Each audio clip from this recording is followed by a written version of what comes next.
놀래서 도망가는 게 아니라 만만하게 보고 달려들게 생겼어요. 그러니 우리 2절, 3절 우리 같이 우리 학생들도 힘도 더 얻을 수 있도록 2절, 3절 우리 힘차게 하고 마이크 잡고 우리 2절, 3절을 학생들 했으면 좋겠어요. 힘 좀 내서.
하나님 아버지, 우리 사랑하는 아들과 딸들을 주님이 기억하여 주시고 하나님 이 세상에 물들지 아니하고 하나님이 세우신 거룩한 백성 그 자녀답게 거룩한 아들과 딸들이 되게 해주시고 이 세상을 하나님이 기뻐하시는 모습으로 이끌 수 있는 지도자들로 성장해 갈 수 있도록 하나님께서 붙들어 주시고 이 시간에도 크게 축복하여 주옵소서. 감사하신 예수님의 이름으로 기도하옵나이다. 아멘. 네, 들어가시기 바랍니다.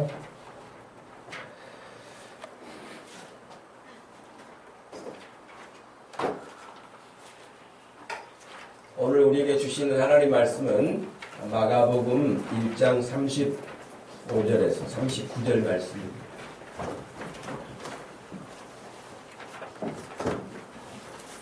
마가복음 1장 35절에서 39절입니다.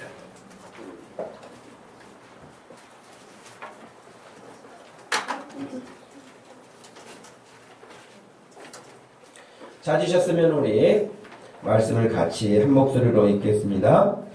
새벽 아직도 밝기 전에 예수께서 일어나다가 한적한 곳으로 가사 거기서 기도하시더니 시몬과 및 그와 함께 있는 자들이 예수의 길을 따라가 만나서 이르되 모든 사람이 주를 찾나이다. 이르시되 우리가 다른 가까운 마을들로 가자. 거기서도 전도하리니 내가 이를 위하여 왔노라 하시고 이에 온 갈릴리에 다니시며 그들의 여러 회당에서 전도하시고 또 귀신들을 내쫓으시더라. 아멘. 예수님께 집중하기 세 번째 시간으로 예수님이 오신 목적에 대해서 말씀을 전하려고 합니다. 우리는 지난 두 주를 통해서 예수님이 누구신가 직접 물어보셨고요. 또 그렇게 묻는 답에 베드로가 주는 그리스도십니다. 살아계신 하나님의 아들이십니다. 라고 하는 그런 고백을 했을 때에 그것을 참되게 받아주셨고 칭찬하셨던 것을 우리가 기억합니다. 하나님 정말 감사합니다. 그럴 수 있는 그런 신앙의 고백이었죠. 그런데 이제 그런 고백으로만 끝나는 것이 아니고 그 고백에 합당한 삶이 우리에게 요구된다라고 했었고요. 지난주에 아들을 낳으리니 이름을 예수라 하라 그렇게 했잖아요. 그것은 결국에는 우리를 죄에서 구원할 자라고 말씀을 하셨는데 우리가 죄 가운데서 죽어가는지도 모르는 거예요. 사실은 예수님을 만나기 전에는요 우리가 죄인인지도 모르고요. 그 다음에 죄 가운데 죽어서 멸망당할 줄도 모르는 거예요. 그리고 그냥 먹다가 마시다가 이 세상에 눈에 보이는 것으로 즐기다가 그냥 그렇게 끝나는 거예요. 그런데 예수님이 딱 오시니까 아, 예수님이 누구시지? 예수님이 왜 오셨지? 그런 걸 생각하니 예수님이 우리를 죄에서 건지시기 위해서 오셨다. 구원하기 위해서 오셨다. 아, 그러면 내가 죄인이었단 말인가? 여러분, 한 번도 생각하지 못했던 사람들이 그렇게 생각할 수 있는 것이죠. 그래서 지난주에 우리가 예수님은 바로 우리를 구원하시기 위해서 하나님께서 보내신, 또 보내심을 받은 특별하신 하나님의 아들이셨다라고 하는 것을 우리가 배웠습니다. 이것은 어떤 사람들이 생각할 때, 물론 그 예수님에 대한 신앙 고백을 할 때에, 또 성경을 공부할 때에 참 성경은 다양해서요. 지금 제가 말씀드리는 것처럼 이 한 부분만 말씀을 드리면 어떻게 보면 360도를 가지고 말을 할 수 있을 만큼 다양한 것들이 많은데 설교의 그 짧은 시간에 어떤 한 부분을 이야기하니까 나머지 부분은 그러면 뭐냐 이럴 수 있거든요. 근데 그 많은 것 중에 한 부분이에요. 예수님이 오신 목적이 다양해요. 그러나 그 중에서 한 부분, 목적에 대한 한 부분이라고 할 수 있습니다. 하나님께서는 우리 모든 사람들이 하나님이 본래 지으셨던 목적을 회복하여서 그 목적대로 살아가는 것을 가장 기뻐하시고요. 또 그렇게 살 때 사실은 우리들이 가장 행복한 거예요. 우리가 예를 들면 어떤 이제 프로젝트가 있습니다만은 이 프로젝터를 가동할 때도 원래 목적이 있는데 막 뭔가를 조작해 보는데요. 내가 원래 원하는 목적대로 이 기능을 발휘하지 못하면 속상하잖아요. 그죠? 막 조정도 해보잖아요. 아, 이게 아닌데 내가 원하는 건 이걸 지금 원하는 건데 그러면 저 같은 경우도 이런 기계들을 이렇게 준비하거나 다뤄볼 때에 하거든요. 그러면 본래 목적이 있다는 거예요. 그렇기 때문에 사람도 하나님이 지으신 본래 목적이 있는데 그 본래 목적대로 살지 않으면 하나님이 우리를 다시 재조정하시는 거예요. 그런데 우리를 재조정할 수 있는 능력이 우리 가운데는 없다는 거예요. 기계가 스스로 알아가지고 내가 원하는 대로 하지 않아요. 하나님이 원하시는 대로 우리가 살지를 못해요. 그래서 조종자 역할로 중간자 역할로 오신 분이 바로 예수님이세요. 예수님이 오셔서 우리를 거듭나게 하시는 거고 예수님이 오셔서 하나님을 알려주시는 거고 너희들은 본래 이렇게 살아야 될 사람들이었다. 그렇게 알려주시는 것이 복음서의 말씀들이라고도 할 수 있습니다. 그런데 여러분 거짓말장애의 뿌리라고 할 수 있는 그 사탄이라는 존재가 있어요. 여러분 여기 계신 분들 가운데 나는 사탄의 존재를 믿습니다. 믿지 않습니다. 그렇게 제가 굳이 물어볼 필요가 없겠죠. 그런데도 사람들이 이것은 성경의 지식으로는 배웠는데 실제로는 사탄이가 어떻게 역사하는지 어떻게 실존하는지에 대해서는 실감이 없어요. 여러분 가끔 요즘에는 제가 못 보는데요. 제가 교회 오는 그 동선에 한 외모로 봤을 때는 한 50대 후반이나 될 어떤 여자분이 머리는 이 어깨 밑에까지 내려오는데 다 긴 머리를 풀어가지고 봄이고 여름이고 겨울이고 그 한 가지 외투 여름에도 그 외투를 입고 다녀요. 그리고 손에 뭔가를 쥐고 얼굴을 깜짝짝 해가지고 돌아다니는 사람이 있거든요. 그 사람은 정신적으로 이상이 온 사람이거나 혹은 귀신 들렸거나 그럴 거예요. 그러니까 귀신 들려가지고 실제로 그렇게 다니거든요. 근데 그렇게 눈에 직접 보이면은 사람이 어떤 그런 형태를 취하고 있으면 실감나죠. 그런데 여러분 사탄이라는 존재가 있습니다라고 해도 한 사람도 긴장하지 않아요. 왜? 눈에 안 보이니까. 여러분 집에 사탄이 옆에 지금 사탄이가 왔어요. 그래도 별로 긴장하지 않아요. 안 보인단 말이죠. 그런데 만에 하나라도 사탄이가 막 뿔도 달고 아주 험상궂게 얼굴을 하고 여러분 곁에 딱 와가지고 버티고 있다. 그러면 여러분 긴장 안 되겠어요? 당연히 긴장되겠죠. 이게 문제가 뭐냐면 영적으로 사탄이라는 존재가 지금도 실존하고 있는데 이 감각력이 떨어진 크리스찬들이 그것을 읽어내지 못한다는 거예요. 여러분 몇 년만 지나면은 몇 년만 지나면은 뭐 영어 공부를 하지 않아도 되고 중국어나 일본어 외국어를 공부하지 않아도 된다 뭐 그런 이야기까지 하잖아요. 왜? 번역기들이 너무 잘 나와가지고 그냥 보청기를 내가 끼고 있고 그냥 말하면 상대방도 알아듣고 내가 한국말해도 상대방은 영어로 알아듣거나 독일어로 알아듣거나 상대방이 또 그렇게 외국어를 말해도 내가 우리나라 말로 알아듣는 그런 세상이 온다는 얼마 있으면 그렇게 된다는 거예요. 그거 믿고 공부 안 하는 학생들 망하죠. 그렇지만 여러분 세상이 이렇게 바뀐다는 거예요. 근데 제가 최근에 그 앱을 하나 이렇게 다운받은 게 있는데 그 앱은 뭐냐면 외국어로 되어 있는 것은 사진을 찍어요. 사진을 찍고 여러분 로또 복권 이렇게 뭐 그 복권 맞출 때 뒤에 은박지 긁는 것처럼 말이죠. 사진을 영어로 되어 있는 문구를 찍어요. 그리고 손가락으로 이렇게 비비면은 번역을 해줘요. 참 세상이 희한한 세상이에요. 그러니까 카메라로 찍은 것을 손으로 이렇게 해주는 글자를 카메라가 해독을 해내는 거예요. 이렇게 바뀌어간단 말이죠. 그러면 이 말씀을 드리는 건 뭐냐면 여러분이 사단에 대해서 지금 현존하고 있는 우리 주변에 와 있는 그런 사탄의 존재를 인식하지 못하는데 이런 시간을 통해서 여러분들이 아 존재가 있구나 이렇게 오는구나 이렇게 접근하는구나 이것을 알아차리는 거예요. 근데 그걸 끝까지 위장하여서 숨기는 것이 아주 특기가 그 사탄이에요. 거짓말 대장이죠. 근데 이 사탄은 아담과 하와를 꼬였을 뿐만 아니라 그 이후로 계속해서 모든 인류를 거짓으로 몰고 왔죠. 그리고 지금은 더 왕성하게 일해요, 여러분. 최근에 여러분 사탄이가 일한 것을 본 적이 있습니까? 사탄이가 일하는 걸 본 적 있어요? 마귀, 흔히 마귀라고도 하죠. 마귀, 사탄, 귀신 다 같은 부류예요. 근데 최근에 걔가 일하는 거 본 적 있어요? 전 분명히 이렇게 생각해요. 사탄이 휴가 갔을 일은 없고요. 분명히 일을 하고 있는데 우리가 그 위장술이 너무 뛰어나기 때문에 못 알아보는 거예요. 네. 여러분 우리나라 지금 탈북민들 가운데는 국가정보원들이 위장 탈북해가지고 들어온대잖아요. 지금 금년에도 12명인가 분별해냈다 그렇게 이야기를 하는데 분별된 사람도 있겠지만 완벽하게 속에서 넘어간 사람도 있지 않겠어요? 아 탈북 루트가 어떻게 되는구나 탈북하면 누구를 만나는구나 그거 다 해가지고 북한에 다시 정보를 역제공하는 어떤 그런 일들을 하려고 그렇게 한다는 거예요.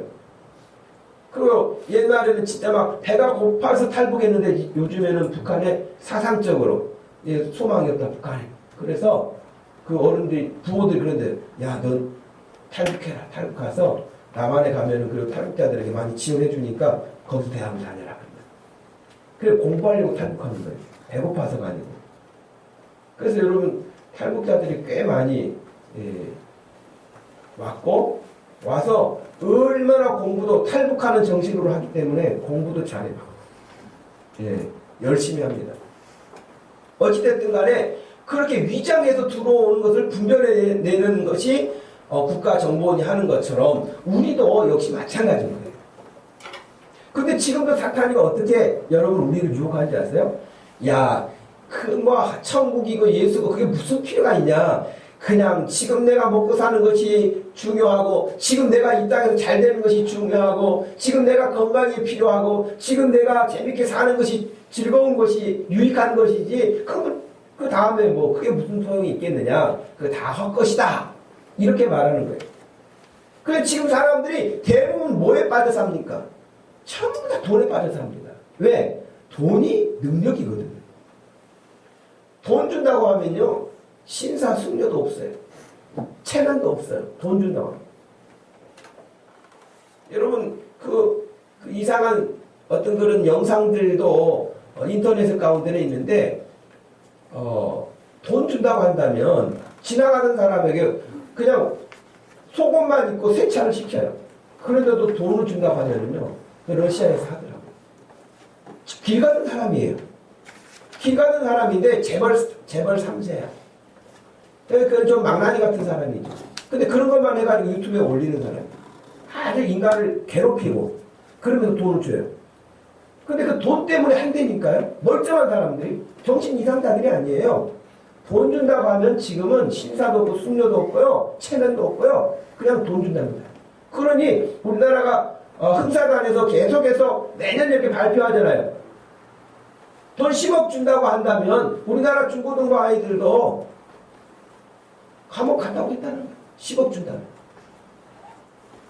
감옥 가는 걸 어렵게 생각하지 않아요. 10억을 생각하는 거지 감옥을 생각하는 게 아니에요. 그 10억 준다고 한다면 감옥 1년 가든 2년 가든 야 2년 동안 내가 해서 10억 벌겠니? 감옥이나 다 밥 먹여주고 좋은데 이렇게 생각하는 거예요. 그러니까 단순하게 10억 주니까 거기 갈래가 아니라 10억을 얻을 수 있도록 거짓말을 한다든지 불의를 행한다든지 이런 일을 하고 10억을 주는 거 아닙니까? 그런데 그 불의한 대가로 감옥을 가게 되는데 간다는 거예요. 그렇게 불의하게도 하고 감옥에도 가겠다는 거예요. 뭐 때문에? 돈 때문에. 그러니 여러분 얼마나 사단이가 칠판에 그려가면서 우리에게 가르친 적이 없어요. 그렇죠? 여러분 학교에서 칠판에 사탄이가 나타나가지고 돈이 최고야 그런 거 가르친 적 있습니까? 그런 적은 없습니다. 없는데도 불구하고 에베소서 2장 1절 말씀에 따르면 공중 권세 잡은 자가 그렇게 되는데 그 악한 영이에요. 눈에 보이지 않아요. 그런데 이 세상의 문화를 만들어 간다는 거예요.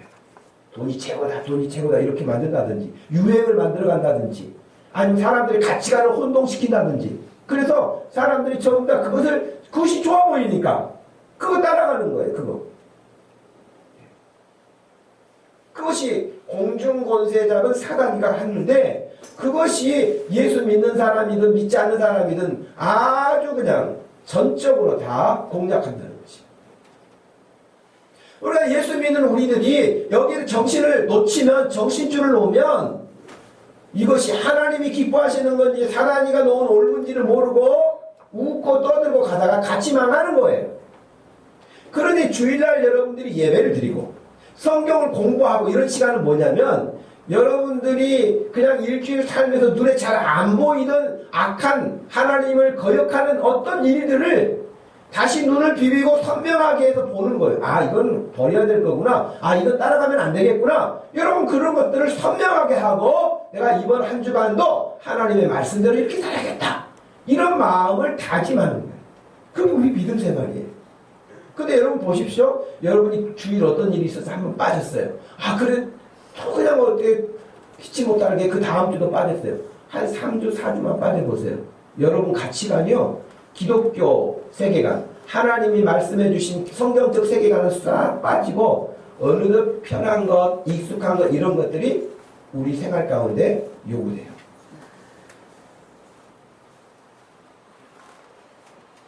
그래서 여러분 하나님 앞에 우리가 예배할 때에 더 마음을 쏟아서 해야 되는 것은 바로 그런 거예요. 사단은 예수님까지도 공격했던 존재예요. 만만하게 생각해서는 안 됩니다.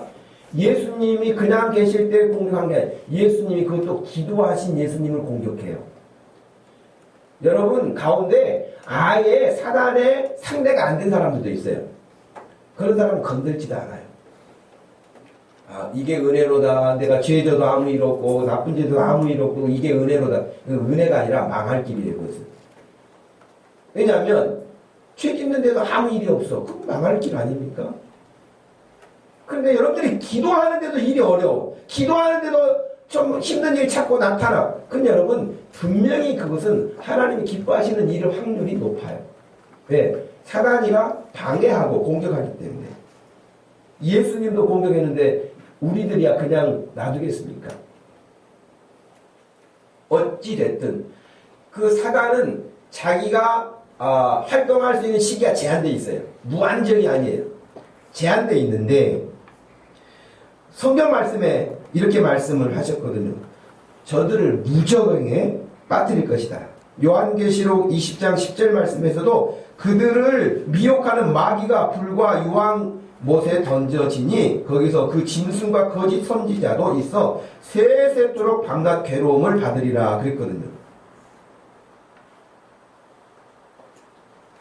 근데 성경에서 또 무저갱이라고 표현한 그것은 완전히 끝이 없는 어떤 그런 뭐라고 그러게 터널 같은 어디 푹 떨어졌는데 떨어지기가 끝이 없다는 거예요. 상상이 안 가죠. 근데 저는 이게 가능할 것 같아요. 옛날에는 상상이 안 갔는데요. 지금 이제 천문학이 발전하면서 여러분 블랙홀이라는 말도 들어보잖아요. 아니 지금 눈 깜빡하면은 안 보일 만큼 속도 시속 막 13만 킬로 이제 시속 13만 킬로로 달려가는 그런 속도로 가도 그렇게 달려가도 여러분 이 태양계를 벗어나는 데는 20년이 넘어 걸렸어요. 그렇게 빨리 가도 태양계 이 우주에서는 태양계는 이만큼밖에 안 돼요. 우주가 이만하다면 태양계는 이거밖에 안 되거든요. 근데 거기 빠져나가는데도 그런 속도로 가는데도 못 빠져나갔단 말이죠. 그러니 지옥이라고 생각하면은 아마 그 무적행이라고 하는 말이 맞을 것 같아요. 떨어지기는 떨어졌는데 깊은 곳으로 떨어졌는데 아직도 바닥에 안 닿았어. 얼마나 깊은 곳입니까? 그런 표현이란 말이에요. 그러니 사단은 그 무적행에 빠지게 될 것이라고 했어요. 영원한 불못에 빠져서 다시는 나오지 못하고 영원한 형벌을 면치 못할 것이라고 하셨어요. 근데 그 사단이가 계속해서 우리가 믿음으로 사는 일을 시비를 걸고 거침을 하고 장애물을 놓고 믿음으로 살지 못하도록 한다고 하는 것이죠. 사단의 그런 거짓 속삭임에 우리가 정신을 바짝 차리고 살지 않으면 안 된다. 우리 모두가 구원받아 하나님과 복된 관계를 유지하고 살아가기를 원하시고 오늘 이 아침에도 이 시간에도 여러분들이 바로 그런 사람으로 세워져 가기를 하나님이 원하시는 줄로 믿습니다. 근데 여러분 이 일이 그냥 어찌 되겠어요? 하나님과 복된 관계를 유지하고 복을 누리며 사는데 어찌 그 일이 그냥 되겠냐고요.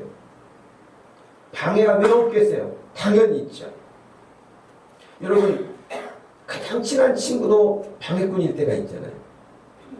그 작년에 뉴스에도 아마 보도되는 건데 진짜 친한 친구예요. 자기하고. 근데 진짜 친한 친구인데 한 친구가 그 스튜디오스로 이렇게 취직이 돼 합격을 했어요.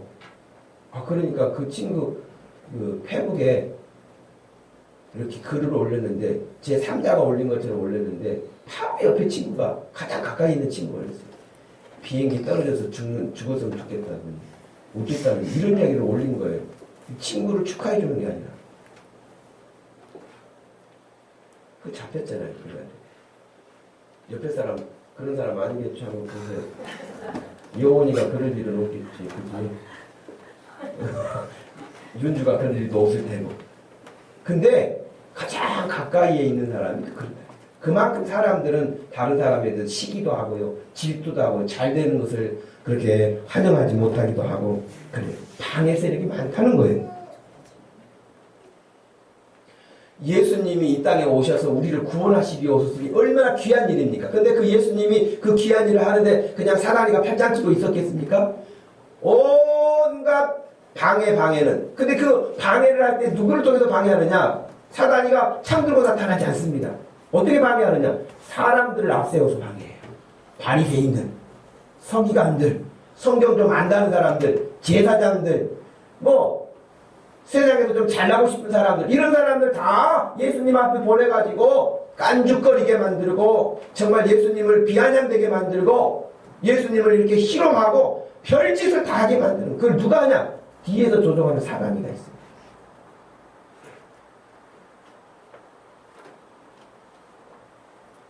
예수님도 구원의 그 큰 사역을 이루시기 위해서 온갖 장애물들을 다 물리치셨는데 우리도 예수님 믿고 예수님 따라가고 예수님 닮아가려고 할 때에 온갖 것들이 그렇게 온다는 거예요. 그것들을 이길 수 있는 믿음의 저항력들을 가지시기를 축복합니다. 오늘 여러분 두 가지의 말씀을 전하려고 합니다. 하나는 38절 말씀이에요.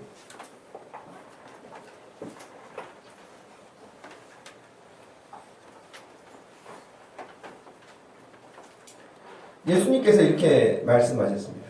나는 전도하기 위해서 여기 온 것이다. 이 땅에 온 이유는 전도하기 위해서 왔다. 전도, 즉 하나님의 말씀을 전하는 것이고 하나님을 알려주는 것이죠. 우리를 구원하시고 하나님의 백성들을 불러 구원에 이르게 하시는 그 일이 바로 전도예요. 이 사실을 알려주는 사람이 없으면 누가 그걸 알겠습니까? 예수님이 천국에 대해서 말씀 안 하시면 누가 알겠습니까? 예수님이 그 구원을 위해서 오셨는데 그걸 알려주는 사람이 없으면 누가 알겠습니까? 예수님은 그 일 때문에 오셨는데. 그래서 로마서 10장 말씀에서 사도 바울이 아주 우리에게 잘 말했습니다. 네가 만일 너의 입으로 예수를 주님이라고 시인한다면, 그 베드로가 고백했던 주는 그리스도시오라고 했던 것처럼 누구라도 지금도 예수님을 주님이라고 시인하면, 그렇게 시인한다면, 또 하나님께서 그를 죽은 자 가운데 살리신 것을 너의 마음에 믿는다면 너는 구원받는다고 말씀했습니다. 10절 말씀에서는 사람이 마음으로 믿어 의에 이르고 입으로 시인하여 구원에 이른다. 13절 말씀에 누구든지 주의 이름을 부르는 자는 구원을 받는다 그랬어요. 그러면서 그 이후에 여러분 하신 말씀이 중요한 로마서 10장 14절 말씀 아니겠습니까? 그런즉 그들이 믿지 아니하는 일을 어찌 부르리요 듣지도 못한 일을 어찌 믿으리요 전파하는 자가 없이 어찌 들으리요 그랬어요. 알려주는 사람이 없는데 어떻게 그것을 알겠느냐는 거예요. 아름다운 소식, 복된 소식, 복음을 전하는 자들의 발걸음이 얼마나 아름다운가, 그 마음이 얼마나 복된가 하는 것을 우리에게 가르쳐 주었습니다. 예수님은 이 땅에 오신 목적을 복잡하게 생각하지 않으셨어요. 전도하기 위해서 오셨다고 그렇게 말씀을 분명하게 하셨고, 이 예수님의 마음을 가장 잘 이해한 사람 가운데 한 사람이 누구냐면 바울이에요. 바울은 예수님을 완벽하게 핍박하던 사람인데 이 사람이 돌이켜서 예수님에 대해서 완벽하게 예수님의 복사판이 된 거예요. 참 이건 여러분 전도하다가 강하게 이렇게 거부하는 사람들 그냥 초장에 겁먹고 아이고 이 사람은 안 되겠어 그러면서 초장에 손 떼지 마시고 그런 사람들은 오히려 쉬울 수도 있어요. 근데 살살 웃으면서 좋은 일 하시네요. 예, 시간 나면 가죠. 죽을 때까지 시간 안 나거든. 그러니까 처음에 그냥 막 소금 뿌리고 재수없이 예수쟁이가 와가지고 이런다고 하면서 그런 사람 있잖아요. 그런 사람이 확 바뀌어요. 그런 사람 혹시 만나고 있으면 기도를 더 세게 하시기 바랍니다. 바울과 같은 사람이 얼마나 악하게 예수 그리스도를 거역했습니까? 그런데 그 사람이 바뀌고 난 다음에 가장 예수님을 닮은 사람이 됐어요. 그래서 바울은 어디 가서 편안하게 살려고 하지 않았고 어디를 가든지 땅 끝까지 이르러서 복음을 증거하기 위해서 로마서 15장 19절 말씀에서는 이렇게 말했어요. 내가 예루살렘으로부터 두루 행하여 일루리곤까지 그리스도의 복음을 편만하게 전하였다. 오늘날 지도로 말하면은요, 이탈리아 그 위에 유고슬라비아 반도 그쪽까지 복음을 전했다는 거예요. 지금처럼 교통이 발달한 시대도 아니에요. 그런데 바울이 땅 끝까지 복음을 전하겠다는 그 마음을 가지고 복음 전하는 일에 그의 생애를 아주 온통 바친 사람이잖아요. 예수님도 복음 전하는 그 일을 위해서 자기 생명을 내걸고 마지막 순간까지 그렇게 사셨잖아요. 바울, 예수님을 가장 닮았다고 하는 바울도 그랬잖아요. 처음에는 철없던 예수님의 제자들도 예수님을 만나고 예수님을 정확하게 이해하고 깨닫고 교훈받은 이후에는 그 모든 제자들 역시 예수님처럼 순교의 자리에 이르기까지 두려워하지 않고 예수님과 똑같이 예수님을 닮아서 복음 전하면서 전도하면서 그들의 생을 마친 것입니다. 하나님께서 오늘 여기 있는 저를 부르시고 여러분을 부르신 것은 다른 이유가 없어요. 예수님처럼 너도 바울처럼 너도 다른 사람에게 복음을 전하는 전도하기 위해서 부르셨고 교회를 세우신 목적도 전도하기 위해서 세우셨다는 거예요. 여러분 동의하십니까? 성경에서 다른 이유가 없어요.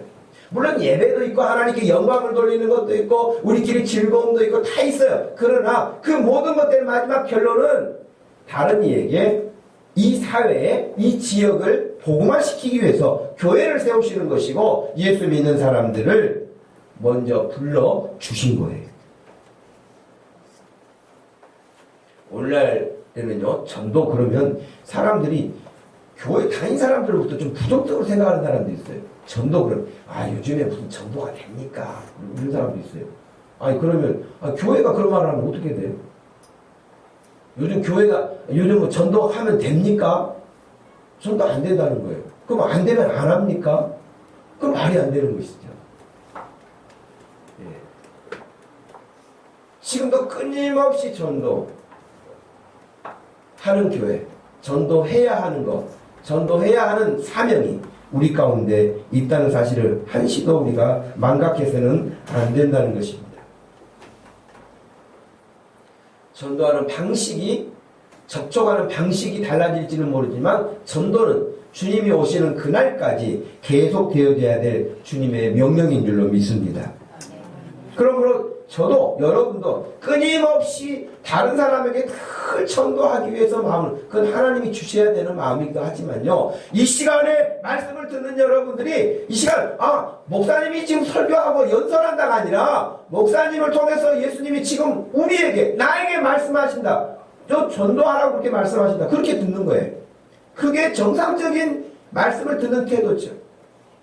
제가 여기 서서 여러분에게 뭘 말하겠어요? 제가 뭐 제 인생에서 뭘 말하겠어요? 저보다도 인생을 더 사는 사람도 있고, 저보다도 더 많은 경험을 하는 사람도 있고, 제가 경험하지 못한 분야도 경험하고 사는 사람도 많고, 그런데 제가 인생에 대해서 뭘 말하겠어요?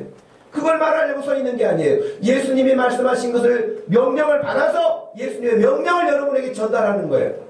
예수님이 말씀하시기를 내가 전도하기 위해서 왔다, 너도 전도해라, 그런 거예요. 이 말씀 틀림없는 성경에 기록되어 있는 말씀이에요.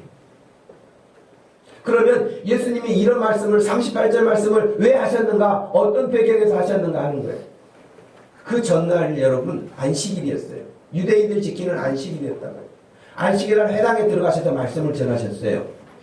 예수님이 말씀을 전하시니까요, 그 말씀을 듣기 위해서 온 사람들이 아니라 기적을 체험하기 위해서 온 사람들이 가득 찼어요. 귀신 들린 사람, 병도 그냥 한 병이 아니라 각양각색 병든 자들이 다 몰려들었어요. 그래서 예수님이요, 안식일에 회당에서 말씀을 전하시고, 베드로가, 선생님, 우리 장모님이 열병이 나가지고 지금 움직이지를 못해요. 끙끙 앓고 있어요. 그러니까 그래, 신방을 가셨어요. 베드로의 집에 신방 가셔가지고요, 제가 그 이번에 이스라엘에 갔을 때 베드로의 집이라고 그 가이드가 이야기를 하더라고요. 근데 진짜 베드로 집인지는 모르겠어요. 2000년 전이니까 베드로 집인지는 모르겠는데 하여튼 베드로 집이라고는 해요.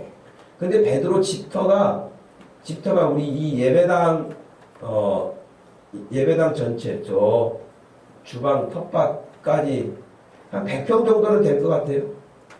베드로 집터. 그러니까 베드로가 그냥 영세업자가 아니고 굉장히 부자였다는 거예요. 근데 그 옆에 또 어부들의 집이라고 있는데 베드로 집에 한 5분의 1 정도밖에 안 돼요. 사이즈가. 베드로 집이 크더라고요.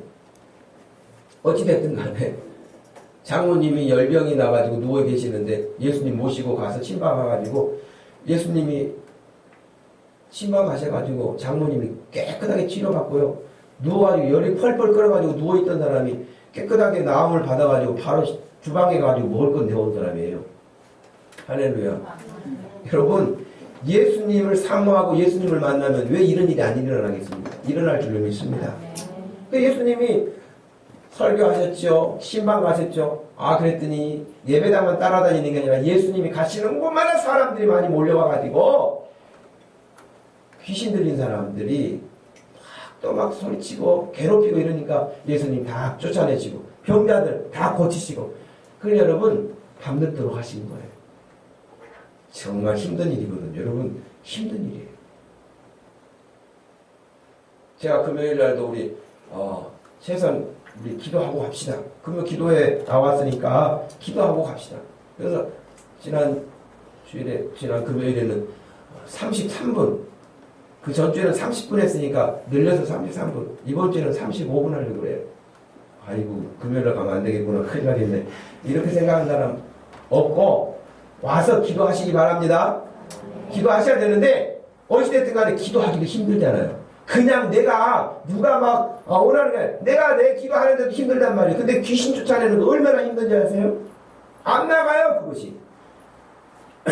물론 예수님 앞에서는 우리하고는 반응을 다르게 했겠지만은 귀신이 그렇게 쉽게 나가지 않아요. 그 귀신들, 병자들 고치기 위해서 뭐 기도하고 애쓰고 너무 피곤하고 지치는 일이에요. 그래서 여러분들 지쳤어요. 피곤한 거예요. 그런데 그 다음날 아침이 됐는데요. 베드로하고 제자들은 제가 지금 안 보기는 안 봐서 내가 모르긴 하지만 상상을 해보니까요. 아마 코를 드렁드렁 하면서 그냥 네가 원하느니 내가 원하느니 하면서 잤을 거예요. 왜? 예수님이 막 밤늦게까지 하시는데 잘 수는 없잖아요. 그러니까 그냥 대충 그냥 그만하시지 막 그러지도 못하고 해서 밤늦게 잤을 거라고요. 아침까지 그냥 코 골고 골아 떨어진 거예요. 근데 새벽부터 뭔가 웅성거리는 소리가 들려. 벌써 사람들이 왔어요. 어제 다 이제 고침받지 못하고 사람들이 너무 많아서 새벽에 또 몰려온 거예요. 왜? 순번 1번 차지하려고 또 와서 이렇게 앞자리에 앉는 거예요. 그러니까 일어나면서 베드로가 성질을 했을 거예요. 아침부터 이것들이 와가지고 그러다 보면서. 그러면서 막 벌써 내가 뭐또 어제 밤부터 맡아놓고 갔다 내가 오늘 아침에 하는데 무슨 소리냐 막 아마 싸우든 시끄럽든지 정신 막 해가지고 시끄러운 소리에 베드로가 깼을 것 같아. 그럼 뭔 소리냐 막 그랬더니 지금 선생님 어디 계시냐고 그래. 그 제자들도 이제 시끄러운 소리에 다 깼겠지 나머지를 또. 근데 예수님만 없네. 자기들은 다 아니에요. 그러니까 사람들이 막 시끄럽게 예수님 선생님 어디 계시냐고 모시고 오라 그러니까 베드로가 이 선생님이 어디 가셨는가. 평상시에 늘 예수님이 하시던 행동 습관이 있잖아요. 기도하던 습관. 예수님은 늘 한적한 곳에 조용한 곳에 오늘 본문 말씀에도 그랬잖아요. 새벽 아직도 밝기 전에 예수께서 일어나서 한적한 곳으로 가셨다고 그랬잖아요. 그러니까 베드로가 이 예수님 자기 선생님의 습관이 어떤 것인지를 아니까 조용한 곳이 어딘가를 딱 따라갔더니 아니나 다를까 예수님이 기도하고 계신 거예요. 그 새벽에 베드로가 조용히 예수님 기도 끝날 때까지 야, 선생님 기도하고 계셔. 너희도 그쪽에 앉아서 기도하고 같이 기도하자 그랬을까요? 그러면은 베드로가 이미 철이 들었겠죠. 베드로가 말을 합니다. 36절에 그랬죠. 시몬과 및 그와 함께 있는 자들이 예수 뒤를 따라가 37절에 만나서 이르되 모든 사람이 주를 찾나이다. 성경에는 이렇게 이제 간단하게 되어 있지만 선생님 지금 기도하실 때가 아니에요. 사람들이 얼마나 많이 하는데 잠도 못 잤다니까요. 아니 자기 선생님은 더 이른 새벽에 나와서 기도하고 계시는 선생님한테 그래야 되겠어요. 지금 사람들이 주를 찾나이다 그 말은요 이런 의미가 들어가 있는 거예요. 지금 거기 기도하실 때가 아니라고요. 사람들이 지금 구름대처럼 몰려가지고 우리 잠도 못 잤다고요. 그러면서 빨리 내려오시라는 거예요. 빨리 가십시다 선생님. 그때 예수님이 하신 말씀이 뭐라고요? 그래 몇 명이나 되는? 그러셨을까요? 굉장히 냉혹하게 말씀하셨어요. 냉정하게 말씀하셨어요. 야 가자. 그 사람들이 구름대처럼 와 있다는데 가자 그러신 거예요. 다른 마을로 가자. 내가 전도하기 위해서 왔다. 그러면서 거기 많이 모여있는 사람 다 놔두고요. 다른 마을로 가셨어요.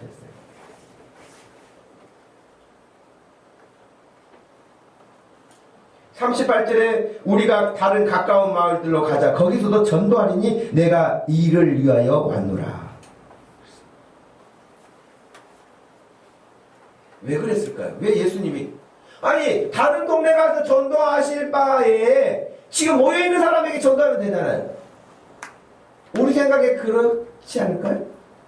아니, 전도하러 오셨으니까 그래요. 좋은 일을 전도하러 오셨어요. 좋아요. 근데 다른 마을에 가서 하시는 것도 좋지만 지금 여기 은혜 받겠다고 온 사람들이 있지 않습니까? 이 사람들을 대상으로 말씀하시면 더 좋을 텐데요.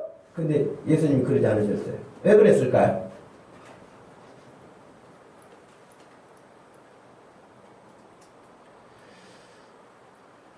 정동식 집사님 왜 그랬을까요?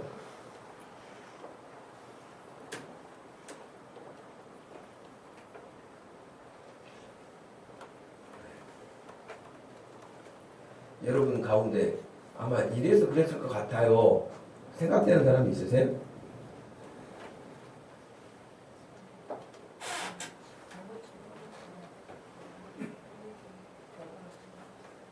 병 고치는 게 아니라 복음을 전하기 위해서.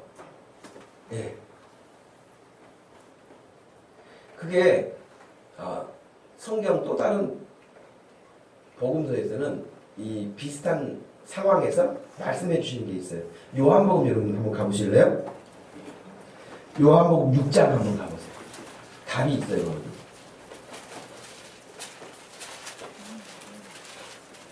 요한복음 6장 26절 말씀을 찾으셔서 같이 한번 읽겠습니다. 시작. 예수께서 대답하여 이르시되 내가 진실로 진실로 너희에게 이르노니 너희가 나를 찾는 것은 표적을 본 까닭이 아니요 떡을 먹고 배부른 까닭이로다. 이 말이 무슨 뜻이냐면 이 말씀하시기 전에 오병이어의 기적이 있었거든요. 오병이어의 기적이 있었어요.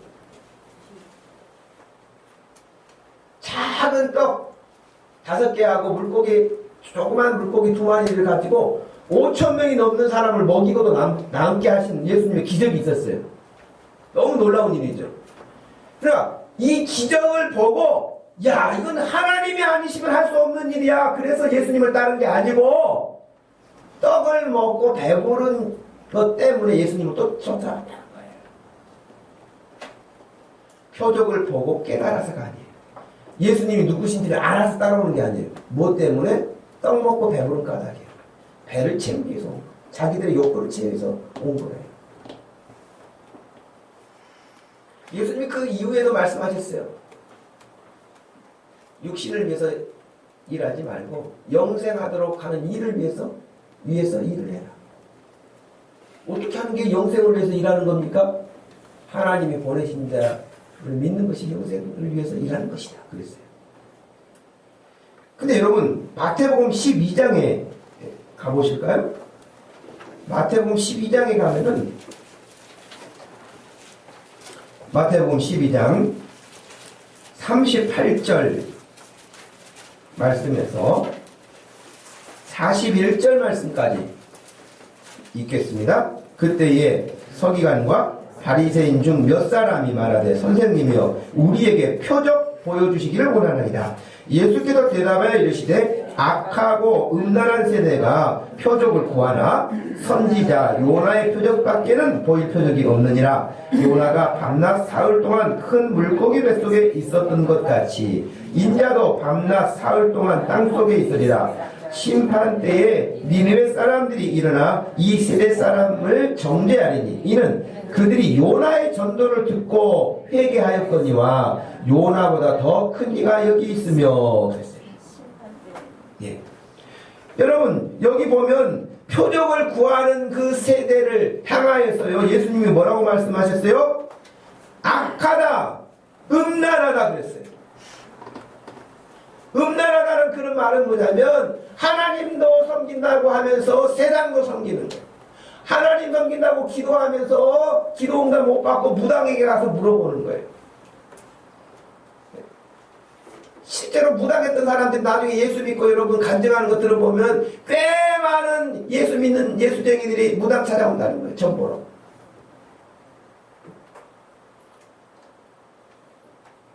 꽤 많이. 그럼 뭐 누가 알겠어요? 무당했던 사람이 자기가 나중에 예수 믿고 나와서 이제 간증할 때 하니까 알지. 누가 알겠어요? 음란한 것이죠. 하나님 섬긴다고 하면서 세상 우상을 섬기는 거잖아요. 이거. 똑같은 거예요. 악하다고 그랬어요. 표적을 봐. 계속 시험하고 표적하고 하면서 예수님을 괴롭히는 것이죠. 예수님이 말씀하셨어요. 너희들에게 보일 표적은 너희들이 알고 있는 구약성경에 요나의 표적밖에 없다. 요나가 뭐 그 스토리를 우리가 다 지나치고 결론적으로 요나가 전해준 메시지를 듣고 그 니네 사람들이 다 회개했다는 거예요. 구약성경 요한화서 3장에 따르면 요나가 그 성읍에 들어가서 하루 동안 다니며 외쳐 이르되 40일이 지나면 이 니느웨 성이 무너질 것이다. 그랬더니 5절에요. 니느웨 사람들이 하나님을 믿고 금식을 선포하고 높은 낮은 자를 막론하고 굵은 베옷을 입고 심지어는 왕복을 벗고 굵은 베옷을 입고 제 위에 앉았다. 그리고 조서를 내렸는데 사람이나 짐승이나 소떼나 양떼나 아무것도 입에 대지 말지니 곧 먹지도 말 것이고 물도 마시지 말라. 와, 대단한 거 아니에요, 여러분? 요나가 가서 하나님의 말씀을 선포했더니 그 사람들이 왕부터 시작해가지고 심지어는 집에서 기르는 고양이까지 다 물도 안 주는 거예요. 소, 양떼 다 아무것도 주지 않고 전부 다 금식하는 거예요. 하나님이 우리를 불쌍히 여기기 시작해요. 그런데 진짜요? 그렇게 금식하고 하나님 앞에 돌이켰을 때 하나님이 그 성을 멸하지 않으셨어요. 돌이키셨다. 예수님이 지금 이 말씀을 해주시는 거예요. 요나가 전에서도 그런 역사가 일어났다. 그런데 요나보다 더 큰 이가 지금 여기 와 있다. 그런데 너희들은 뭐냐는 거예요. 표정만 계속 구원하는 거예요.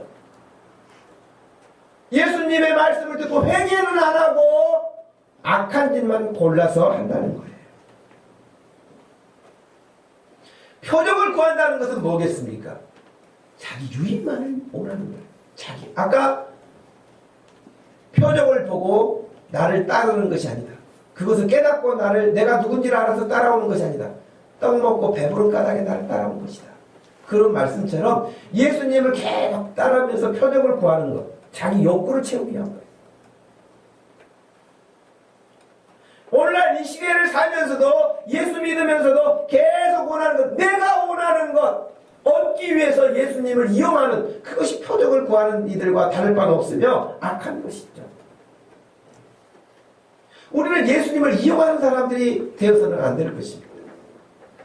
교회를 이용하는 사람들이 되어서는 안 될 것입니다. 우리는 예수님을 닮아가는 사람이 되어야 하고 예수님처럼 살기를 원하는 사람이 되어야지 예수님을 이용하거나 교회를 이용하는 사람이 돼서는 안 된다고 하는 것입니다.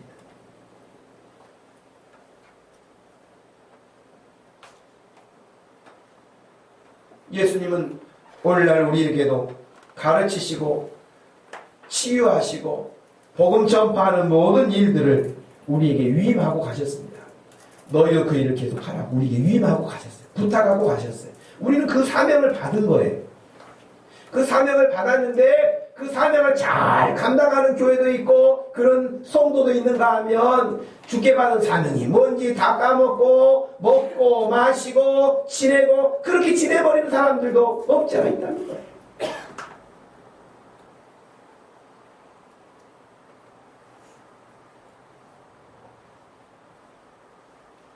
우리도 어찌되었든지 말씀을 늘 듣고 가까이에서 하나님이 원하시는 일에 우리가 더 집중해야 할 것입니다. 말씀을 듣는 것으로만 끝난다면 여러분 그건 반쪽 믿음입니다.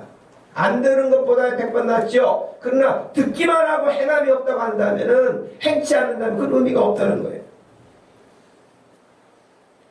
그러므로 우리가 이 말씀을 듣고 다른 거 없어요. 아, 예수님도 전도하셨구나. 우리도 전도하자. 그럼 끝이에요. 예수님이 우리한테 전도하라고 그러는데 우리는 보통 일을 어떻게 처리하냐. 전도준비위원회를 또 구성을 해요. 전도준비위원회를 구성을 해가지고 그리고 또 계획을 또 세워. 계획을 세워가지고 또 그러다 날 다 세. 전도는 나가보지도 못해. 그런 거 있잖아요, 여러분. IT가 지금 이번에도 큰, 그 재난을 당했잖아요, IT가. 휩쓸고 지나간 지역에 뭐 80% 주택이 다 망가졌다고 하니까. 집도 없고, 목도 없고, 아무것도 없고, 다 쓸어가 버린 거니까. 근데 처음에 지진 났을 때, IT 지진 나가지고, 완전히 어려움을 당했을 때, 이제 막 성금을 모아가지고 보냈잖아요. 성금을, 예를 들면 100억을 모았다. 그러면 그 100억을 꾸리기 위해서 우리나라에 행정기구 만드는데 한 10억 들어가. 그 다음에 거기 또 일하는 사람들 또 월급 주는데 또 한 10억 들어가. 또 거기 가는데 또 또 얼마 들어가. 그래가지고 100억이 다 가는 게 아니라 갈 데는 별게 없어. 그리고 중간에 또 빼먹는 나쁜 놈들이 또 있어. 그래서 요즘에는 어떻게 하냐면 아예 그런 데 안 하고 직접 가지고 하는 사람들도 있어요. 누구죠? 조현삼 목사님이라고 광염교회. 어제도 그 뉴스에 나온 거 보니까 그 목사님은 이렇게 인터뷰를 안 하시는데 내가 뒷모습 보니까 그 목사님이에요. 그 목사님은 재난 일어났다 그러면 제일 먼저 가시는 분이에요. 전 세계, 국내고 어디고 다. 근데 그 인터뷰를 보니까 그래요. IT 중에서도 도심한 사람들이 왔다 가지 자기들까지는 안 온다는 거 시골에는. 근데 그 먼 한국에서 이 시골까지 찾아왔냐고. 쌀 30kg면은 한 달 먹는데 그 사람들이. 근데 쌀 30kg짜리를 한 가정마다 다 나눠주고 옷, 먹을 것, 뭐 음료 이렇게 해가지고 가가지고 어마어마하게 이제 일을 해요. 근데 누구에게 맡기는 게 아니라 직접 가지고 가요. 그래서 그 교회는 아예 그 재난 만나면 투입하려고 준비가 딱 돼 있어요. 그 세트도 있어. 그래가지고 뭐 키트 상품 세트가 있어가지고 재난 만난 사람들 그냥 바로 하면은 먹을 거 일주일 먹을 거라든지 이런 거 딱 준비가 돼 있어요. 그거 창고에 가득 싸놓고 준비하고 있다가 재난 났다 그러면 바로 뛰어가요. 돈 가지고 있다가 바로 투입해요. 굉장히 참 민첩하죠. 그러니까 돈 많은 사람들 중에는요, 그 목사님이 좋은 일을 하시고 그런 교회라고 해서 돈을 수억씩 보내줘요. 그 일 하라고. 할렐루야. 우리 교회도 그런 교회 되기를 바랍니다. 목돈 주신 게 돈 맡기면 아주 꼭 필요한데 정말 좋은 일을 하는 교회야. 이렇게 하는데 줬더니 다 먹고 없더라고. 그러면 되겠습니까? 우리는 뭐 먹지도 않겠지만은 늘 그렇게 민첩하게 움직이는. 복음 전하는 일에 있어서도 여러분 복잡하게 이렇게 생각할 것도 없고 이번 주 당장 여러분이 만나는 사람 또 접촉하는 사람 모든 사람들에게 내가 예수를 전해야 되겠다 이렇게 생각하면 끝이에요. 더 효과적으로 전하기 위해서 우리가 또 준비해야 될 것도 있지만 가장 1차적으로는 다른 건 없습니다. 옆에 사람에게 한번 얘기하세요. 이번 주에 꼭 예수님을 전합시다. 물어보세요. 진짜? 네. 누구를 만나든지 붙잡고 꼭 예수님을 전해서 전도할 수 있는 이것이 오늘 예수님이 하신 일을 우리도 따라하는 일이에요. 한 가지 더 말씀을 드린다면 두 번째 생각할 것은 35절이에요. 35절 한번 읽어볼까요? 새벽 아직도 밝기 전에 예수께서 일어나 나가 한적한 곳으로 가사 거기서 기도하시더니 그래서 예수님은 본인이 기도하셨을 뿐만 아니라 우리에게도 기도하라고 가르쳐 주셨어요. 누가복음 22장 39절에 예수께서 나가사 습관을 따라 감람산에 가시매 제자들도 따라갔더니 그곳에 이르러 그들에게 이르시되 유혹에 빠지지 않게 기도하라. 우리에게 기도하라고 말씀하시세요. 너희들 유혹에 빠지기가 쉬운데 유혹에 빠지지 않도록 기도해라. 예수님은 기도하는데 어떻게 기도하라고 하셨다고 그랬어요? 습관을 따라갔다. 예수님은 아예 기도하는 것이 습관이 됐다. 여러분 예수 믿고 습관이 생긴 게 뭐가 있어요? 어떤 사람은 찬송하는 것일 수도 있을 거예요. 어떤 사람은 늘 좋은 마음을 품으려고 하는 것 습관, 나쁜 말을 하지 않으려고 하는 습관, 그것도 좋은 습관이잖아요. 근데 예수님의 습관 가운데 하나는 뭐냐면 기도하는 게 습관이 되셨다. 아니 여러분 예수님 같은 분이 기도할 게 뭐가 있어요? 우리가 볼 때에 그렇지 않아요? 예수님 기도할 게 뭐가 있어요? 그런데 그분이 가장 기도가 필요치 않을 것 같은 그분은 기도의 습관이 돼 있고 가장 기도가 필요한 사람들은 노는 것이 습관이 돼 있고 이런 거예요. 여러분 제자들은요 안 따라갈 수 없으니까 따라는 갔어. 예수님이 기도하는 감람산에 가가지고 이 습관이 무서워요. 자는 게 습관이 된 사람은요 기도하는 선생님이 부탁을 해도 자. 예수님은 습관을 따라서 기도하고 제자들은 습관을 따라서 자는 거예요. 자는 습관을 이번 기회에 딱 버리시기를 바라요. 예배 시간에 조는 사람도 딱 버리시기를 바라요. 나는 새벽잠이 많아. 나는 뭐 아침형이야 저녁형이야. 다 필요 없어. 그냥 습관을 만들면 돼. 믿습니까? 자기가 습관을 만들 생각은 안 하고 나는 뭐 이유가 많아. 이유가 공동묘지에 가면 이유가 이 사람 뭐 아파서 죽었고 이 사람 뭐 교통사고 죽었고 이 사람 뭐 어째서 죽었고 여러분 안 하는 사람들이 원래 말이 많아. 하는 사람은 말이 없어. 새벽형 인간 아무 필요 없어요. 아침형 인간 필요 없어요. 저녁형 인간 다 쓸데없는 이야기고요. 자기가 자기 책임 만드는 거예요. 예수님처럼 기도하는 습관이 여러분의 습관 되기를 축복합니다. 그것은 살 길이고 여러분을 복되게 하는 길이에요.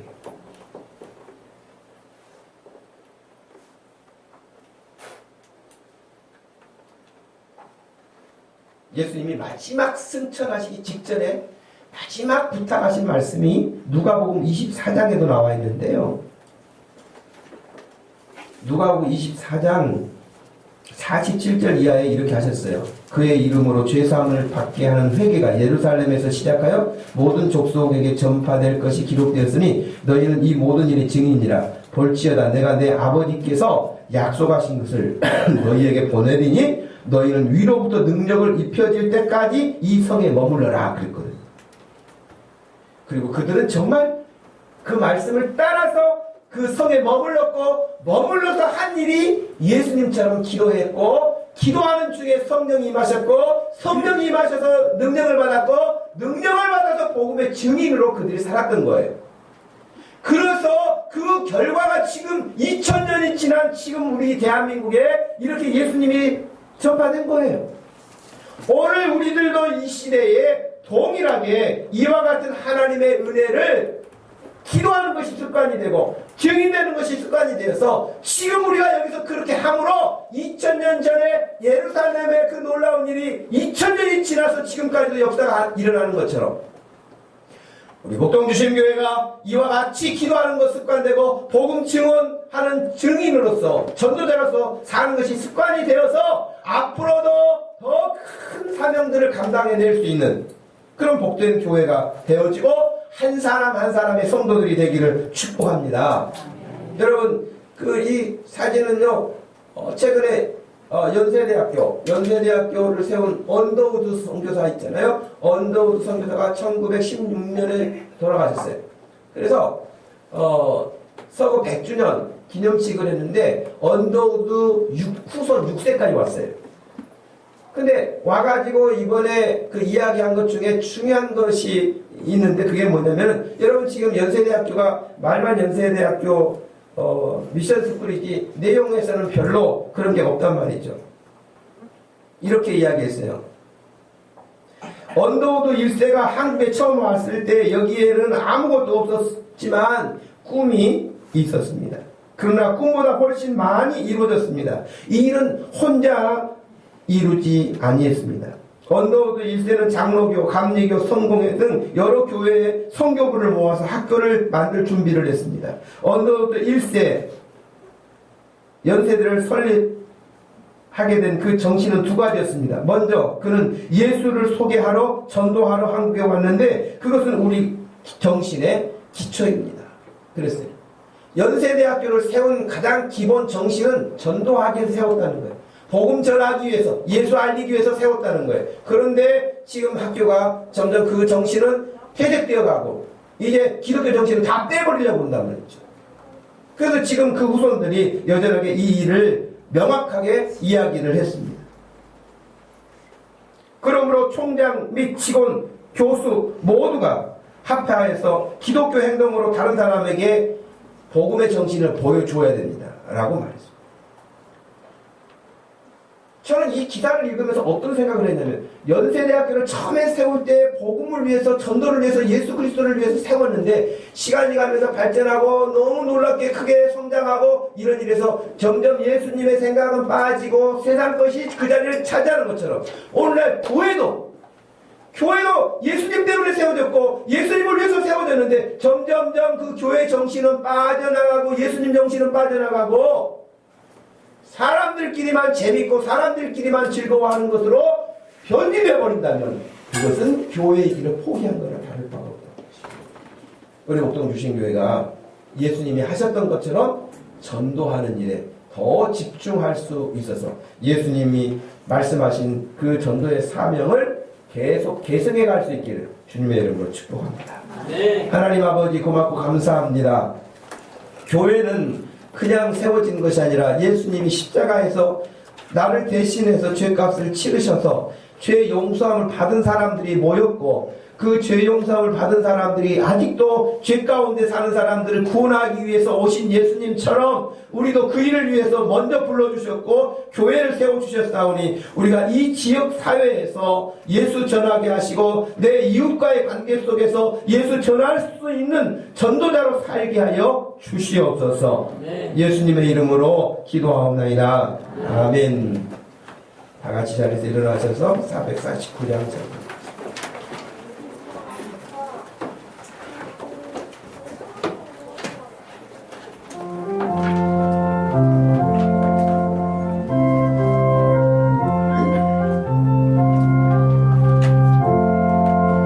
예수 따라가며 복음 선전하며 우리 행할 길 환하겠네. 주를 의지하며 순종하는 자를 주가 늘 함께 하시리라. 의지하고 순종하는 길은 예수 안에 즐겁고 복된 길이로다. 해를 당하거나 우리 고생할 때 주가 위로해 주시겠네. 주를 의지하며 순종하는 자를 주가 안위해 주시리라. 의지하고 순종하는 길은 예수 안에 즐겁고 복된 길이로다. 남의 짐을 지고 슬픔 위로하며 주가 상급을 주시겠네. 주를 의지하며 순종하는 자를 항상 복내려 주시리라. 의지하고 순종하는 길은 예수 안에 즐겁고 복된 길이로다. 우리 하는 것을 주께 더 드리면 우리 기쁨이 넘치겠네. 주를 의지하며 순종하는 자를 은혜 풍성케 하시리라. 의지하고 순종하는 길을 예수 안에 즐겁고 복된 길이로다. 주를 힘입어서 말씀 잘 배우고 주를 모시고 살아가세.